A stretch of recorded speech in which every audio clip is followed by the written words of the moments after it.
Chapter 20. Wednesday early evening. Doreen put her phone down on the kitchen table. "What was that?" Mac asked. "Nan just said there were rumors George killed someone in Penny's family.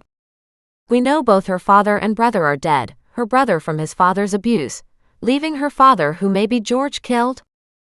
Not that I put any stock into rumors." He frowned. "I could take a look at the police reports. Although, just because Nan says there are rumors, that doesn't mean anything." "No," she said. "I hear you.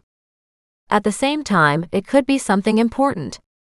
Like, maybe George killed the brother by accident or by design?" "What difference would it make now?" Mac asked, sighing. "George is dead. It's hardly something we can prosecute. And even if her father was charged with a crime that maybe he didn't commit, and yet served time for it, he has also passed away. So no retribution could be made, if any is deemed necessary." "Penny's father was very abusive," Doreen admitted. "So I'm not sure any of it makes any difference." She shrugged and smiled. "But what does make a difference is if we can get some food." He chuckled and said, "It's almost ready. I'll chop up the salad greens." "Lovely. That means food in a few minutes," she said. "I'm starved." But she had to admit, her mind felt completely overwhelmed by the time they sat down. "Outside of hunger," he said quietly, "are you okay?" She looked at him, wondering. "I feel like I need a vacation," she announced. He chuckled. "How about a few days of downtime? That might do it." She nodded. "Since I've arrived here, it's been go, go, go. Just one thing after another." "And whose fault is that?" he asked, pointing a finger at her. "Slow down and stay out of trouble. It's not all that simple right now for you." "I know," she said. "I just know something's wrong."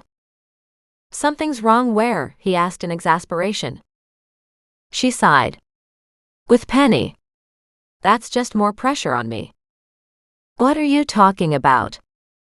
She walked over to where she'd placed the journal, and brought it back. He looked at it and said, "What's that?" "It's from George," she said, "and it's odd ramblings. But his last line is very worrisome." Mac read it and said, "Outside of the fact it shows George was distraught, which we knew, this doesn't really mean anything."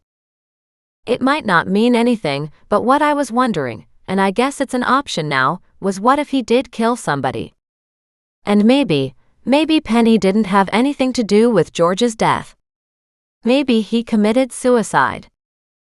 Mac closed the journal with a snap and said, "Stop. Your mind is overwhelmed. Everything is just too much, and you're making a big deal out of this. George is gone, whether he did it by his own hand or he had help. Obviously I care if he had help, but we can't worry about the fact that he may have done this on his own. He was dying. We already know he had a heart condition. For decades he was distraught over his missing brother, and for all you know, things weren't all that great with his marriage. And maybe something there was a final straw. But how much of this is anything that you can control, or that you have any right to get involved in?"